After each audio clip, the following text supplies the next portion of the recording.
For the next session of our Theatre of Change Symposium, it's timely to introduce a group of speakers whose clarion call for change sounded as recently as October of last year. Waking the Feminists are a grassroots movement advocating for equal representation of work by women artists in the Irish theatre industry. The announcement of the Abbey Theatre's Waking the Nation programme, of which Theatre of Change Symposium is a part of it, and also which does not represent gender equality, served as a catalyst for this debate. But the movement quickly broadened the call for equality to include all publicly funded theatre organisations. I quoted Judith Butler earlier in my introduction and spoke about Judith's describing that space, not a physical space, but that space that is created between voices and bodies when they act together. And that, for the Waking the Feminists, first manifested itself online and subsequently here on the Abbey stage when I welcomed their request to host their first public meeting on November the 12th. The event was sold out in under 7 minutes, and further hundreds watched the live stream online. At the 2-hour public meeting, we heard I heard the moving testimony of 30 women working in all areas of theatre, detailing personal experience of gender bias. Since that day, the movement have engaged with the leaders of Irish theatre companies, including the Abbey Theatre and its board, to champion equal opportunity for the advancement of women artists for the long term. Representing the Waking the Feminist movement this afternoon are speakers LIAN Bell, Loughlin, Deegan and Eleanor Methven. Please welcome them.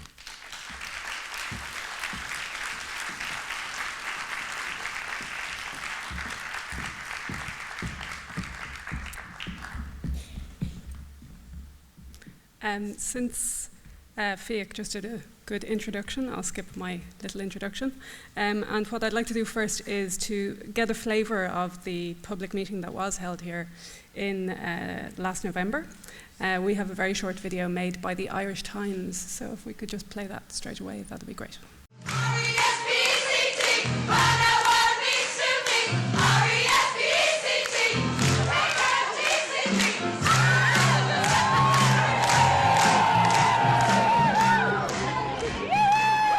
I really think that the time has come for everybody to look and examine and ask the question, why is it that so many women artists, creative women in the theatre, feel marginalised and excluded? I hope that it will spark a lot of conversations and a lot of organisations looking to the way they practice and changing the way they practice. I hope it's the start of that. An amazing buzz, isn't there? And some incredible women here, the faces. There's just really, really wonderful people all supporting each other. It's a conversation we've all been having in private and smaller sectors, trying to make smaller change, and now finally it's reached a very big public forum, and I think there's a lot of exciting things to come. Yeah, it's just supporting women in theatre and women in the industry in general, and it's just amazing when everybody comes together. You realise that the kind of strength that's here. A great result today will be equal access to storytelling in all our theatres, and that's what's going to happen because everybody wants it. It's the right time now. I have never been directed by a woman in 27 years. I have done one play by a woman, a French woman, that was adapted by a man. Other than that, zero. I have never worked with a female sound designer. I have worked with one lighting designer that was female. I have worked with one lighting technician, no sound technicians, ever. I have worked on so many productions. Once I've worked with a male stage manager. Other than that, they're all female. They're statistics, they're just bald facts. How much talent have we lost to chauvinism? How much talent have we lost to sexism? Why were we offered a debate? Why aren't we being offered an apology? Because if any institution, let alone a national theatre, something that's funded by the public, anything was homophobic or racist, they'd be shot down, but sexism is still being considered a petty crime. We call on the Abbey as our national theatre to lead the way in establishing equality for women artists. Our 3 campaign objectives are a sustained policy for inclusion with an action plan and measurable results, equal championing and advancement of women artists, and economic parity for all working in the theatre. Thank you.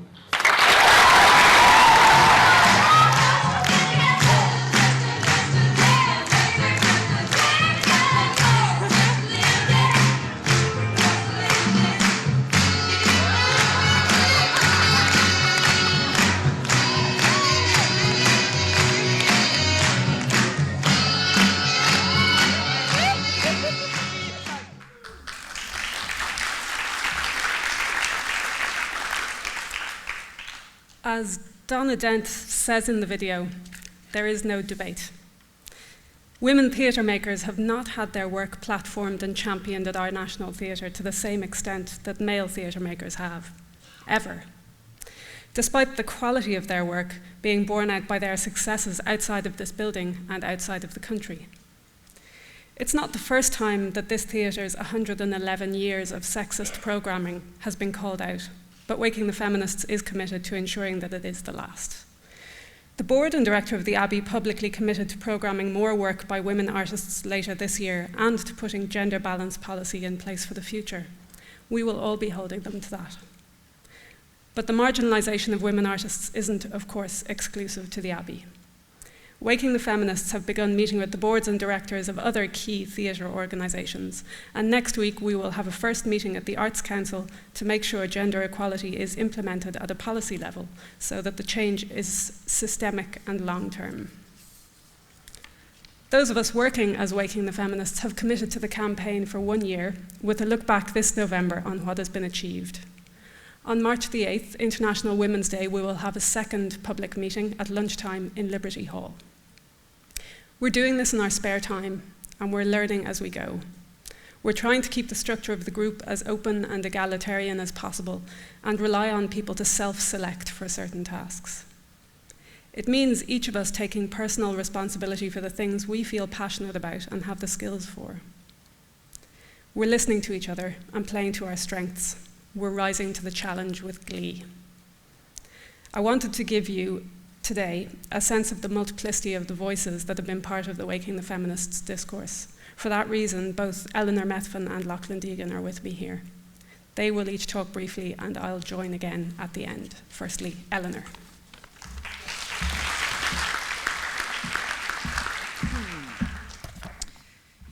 Good afternoon. There will be a slight subliminal message fired up during this, so pay attention and see if you can spot what it is, okay? This month marks 38 years of my working in the Irish theatre sector. Makes a girl think. In 1978, when I began my career, workplace discrimination and equal pay were hot topics. I remember an early conversation with another female colleague wherein we agreed that as feminists we were very lucky to be actresses, as there was, at least in our line of work, no chance that a man would ever be given a job that we were qualified for in preference to us simply because he was a man. Our job, after all, was gender specific. Also, in the North in the late 70s, under a old British Labour government, with full union recognition in our sector, we knew the men in the company at our same level of experience were being paid exactly what we were. So that's all right then. Oh, foolish virgins. The men didn't want our jobs, our roles. Theirs were bigger and much more interesting. Except when, of course, every now and again, it was thought a jolly wheeze to do all-male productions of anything from Shakespeare to Wilde. They got paid the same weekly wage, yeah, but they got it paid for a great many more weeks in a year than we did. I'm glad to say it didn't take long for me to wake the fuck up. What to do about it was another thing. By 1982, it became blindingly obvious. The new artistic director of the Lyric, which was then the major employer in Belfast, programmed a season in which there were, even by the standards of that time, shockingly few and small roles for women, and he imported English actresses to play what roles there were, even the Irish ones. When 33 years ago we voiced our hurt, anger, frustration, the reaction was pretty much, well, them's the breaks. And of course, as artist jobs rely on being judged on talent, it is always possible to attempt to silence us with, maybe you're just not good enough, dear. When preparing this, I Googled that AD's name in the context of the Lyric Theatre, just to be sure of my dates. And I was taken to a page referencing the late, much lamented Stuart Parker's play Northern Star, which was originally commissioned at Stuart's instigation by that institution in that year. Such serendipity. I am about to start work on a production of it with Rough Magic this spring. That's not the subliminal message, it's just advertising. The first sentence my eye rested on, I kid you not, was, the first stage direction informs us that the play is set in, quotes, Ireland, comma, the continuous past. 33 years ago, we were told to suck it up and we spat it out. 5 of us formed a theatre company, foregrounding roles for women written by women, giving voice to the voiceless, working class northern women in a heavy militarised society. We framed the company and the work to suit ourselves. A non-hierarchical collective, collaborative working practice, female gaze. We defined ourselves, creatively empowered ourselves, just as the men who ran the mainstream theatres have empowered themselves, reflected themselves, just as the traditional funding bodies, then in our case, Belfast City Council and the Arts Council of Northern Ireland, were also made up of men whose gaze was reflected in traditional theatre models and subject matter. But we didn't fit the male funders' idea of a play. Our manner of writing and the choices we made were alien to them. The subject matter, the perspective, different to theirs, therefore not to be valued, rewarded financially in the same way as, for example, Field Day. The very practice for which Charabang was celebrated, which made us unique, was the area of our work which they wouldn't recognise with funding.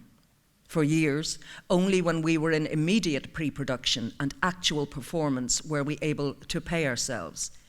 That's exhausting.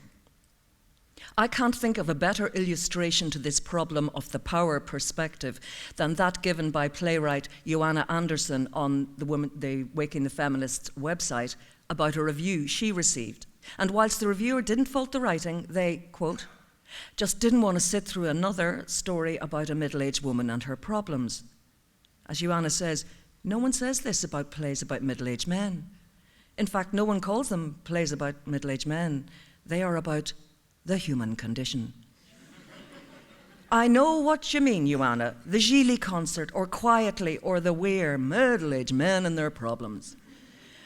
I am beyond exhaustion to have to stand here reiterating things I said over 30 years ago. I do not want LIAN to be in my position in another 30, and Waking the Feminists have made a great start. Ireland has always been a cold house for its daughters on all fronts. Subliminal message coming up, hang on just a wee minute. There are many things I wish to see happening in 2016.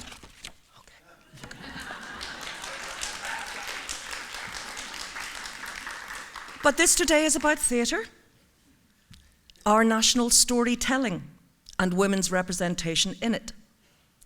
I think there's a danger that the newly foregrounded role of women in the rising is more about fresh marketing than anything else. Change a marathon to a Snickers, but keep the same copywriters to sell it. Men in the arts in positions of power, and that means follow the money, have been getting away for years with lip service to feminism. They have had the luxury of living in the continuous past, whereas women have been asked to put up with the continual. And that seems like a good place to hand over to you, Loughlin. Thank you.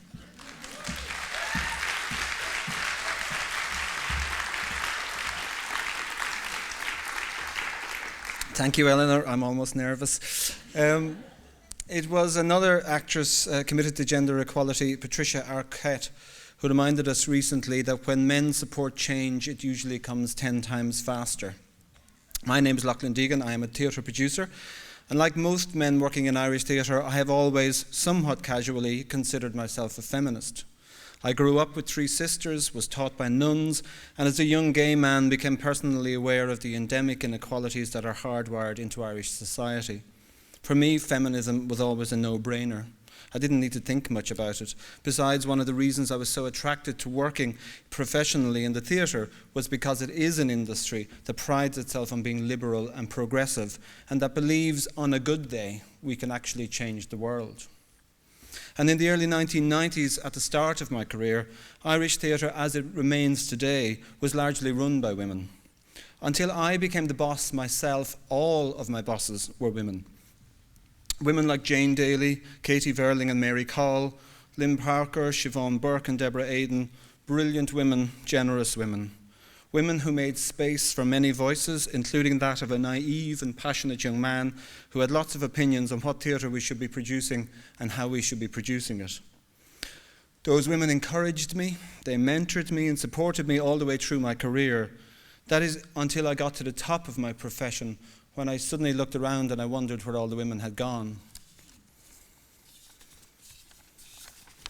This was borne out by recent research presented by Trina Nigwiver to last year's Theatre Forum conference in Sligo, which showed that although almost 60% of all Irish arts organisations are run by women, when you follow the money, as Eleanor said, you discover that men control the vast majority of the resources because they dominate the larger, better funded institutions.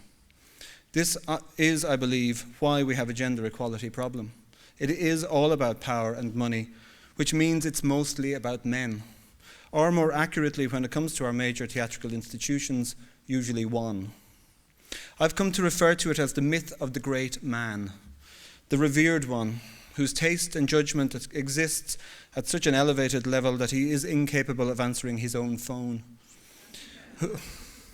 Who, like the Wizard of Oz, requires an army of young, always female PAs and assistants to help maintain the myth. I met many classic examples when travelling for Dublin Theatre Festival. Russia probably invented the genre, their men still wear capes to work. In the UK, he is invariably an Oxbridge graduate, and in Germany, when a great man retires, all of the staff of the theatre have to go with him in order to allow the incoming great man to establish his own court. That's true. Hundreds and hundreds of people tender their resignations. Closer to home, we have always had great men at the top of Irish theatre. The Abbey has had only 2 female directors in its 111-year history, not counting Lady Gregory, of course, who always played second fiddle to Mr. Yeats, surely the archetype. And of course, there is a particularly fine example in situ up the road for over 30 years. And Dublin Theatre Festival, which I myself ran for over 5 years, has shamefully never had a female director in its 59-year history. And although I'm being somewhat facetious, I do believe that in contrast to the independent theatre sector, patriarchal hierarchies have been embedded in our leading theatre institutions since their foundation. And this must change if we are to make real progress towards gender equality in Irish theatre. Changing the culture of a large organisation takes time, but it has to start somewhere. And in the context of who leads our biggest organisations, that needs to start with the composition of boards and recruitment panels. Like all of us, the captains of industry and the professions who make up the majority of our theatre boards suffer from unconscious bias. When selecting a new artistic director or chief executive, the person they want to see walking into the room looks a whole lot like them. He looks like a great man. Everybody in Irish theatre, particularly of men, have been checking ourselves, to quote the great Dr. Panty Bliss speaking on this very stage, since our awareness was raised by Waking the Feminists. When a brilliant female friend and colleague wrote eloquently online about the despair she felt on walking into an interview for a top job in Irish theatre only to be greeted by a panel comprising 5 middle-aged white men, something shifted in me personally. Until that moment, I believed that everything I had achieved in my own career had been achieved solely on the basis of merit. When it comes to the big jobs in Irish theatre, I no longer believe that to be true. We have given lip service to gender balance on boards and interview panels for too long. If we are serious about fixing this, we need to catch up with other industries, acknowledge that we all suffer from unconscious bias, and think seriously about bias training. Because we all have a lot to learn. Personally, this somewhat casual feminist has been on a very steep learning curve since my involvement with Waking the Feminists. One of the most important things I have learned is that feminism is not just about the belief that women should have equal rights and opportunities. That's the no-brainer bit. But that crucially, in order for that to happen, we have to acknowledge that the systems themselves are patriarchal, and therefore the systems need to change. Hierarchical systems create the conditions that allow the great man, or indeed the very rare great woman, to thrive. And in a theatrical context, that means that one person, usually a man, has all the decision-making power about whose stories are told and who gets to tell them. It is our taste and our bias, unconscious or otherwise, that determines what work is presented on this and all our main stages. My other great learning was courtesy of Lucy Kerbel of Tonic Theatre, when she said, also on this stage on November 12th, that we don't just need more women running our theatrical institutions, what we need are more feminists. And this is where I believe the real opportunity for change exists. Feminists running theatrical organisations get to change the artistic decision-making systems within those organisations. We need to move beyond the flawed idea of the great man. We need to broaden out the artistic leadership of our theatres beyond one person's vision. We need diversity at the most senior levels of our arts organisations. We need creative and lateral as opposed to hierarchical thinking that encourages debate and allows diverse voices to feed into programming decisions. And it is only very recently that I realised that there is nothing new about this thinking. This is feminist thinking. And finally, what motivates me as a man to be here today is my position as director of the LIAN Academy at Trinity College. At the LIAN each year, we work hard to find the most talented students who are deserving of the training we have to offer. And as with the independent theatre sector, I'm very happy to tell you that there is no shortage of female talent presenting itself. In our first 5 years, women have comprised 57% of the total student population, rising to as high as 69% on our playwriting programme. And what these young women need in order for their voices to be heard on this hallowed stage and every other stage is for all of us men in positions of power and influence, all of us men who are passionate about Irish theatre, all of us men who are liberal and progressive and who control the money, to seize this opportunity to continue to check ourselves and our thinking and our work practices and our biases and commit ourselves to simply accelerating change in time for this generation of women artists. Because equality will come. And to quote my colleague Sarah Durkin, also speaking from this stage in November only 2 months ago, women working in Irish theatre are not asking for change, they are demanding it. Thank you.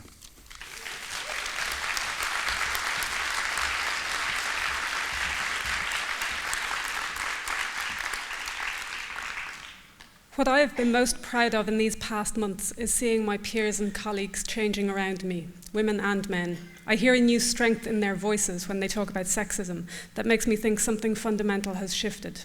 Somewhere inside them, inside us, a new space has opened up in a way that I honestly think is going to help us improve our society. Maybe that shows me up to be a little naive and earnest and optimistic.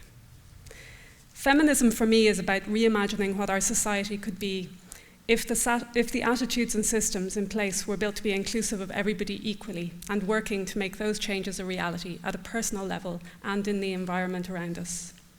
I'd like to make it clear that when I say equality for women in theatre, I do mean equality for all women, not just the ones that look and sound like me. We know that there is a shameful lack of diversity in the sector. We also know how life-enhancing theatre can be, both as audience members and as theatre makers. That's why we're here.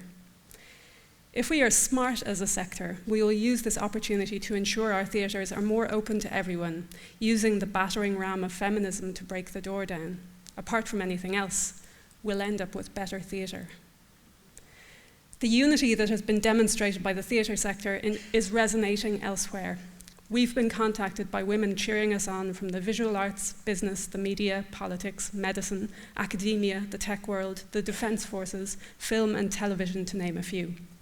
While our campaign is focusing on theatre, I optimistically think that 2016 can be a year of seismic change for women in our country if we, men and women, continue to join our feminist voices together across sectors and across all areas of society. So to wrap up, it's a big job. For the next year, Waking the Feminists are going to be focusing on change at a macro level, at the level of policy, of power, and of money. But if you also look at addressing inequality at a micro level, at the level of personal duty and responsibility, of self-selecting to do the things that you can do, my naive and earnest and optimistic self says, It doesn't seem that hard, does it? Thank you.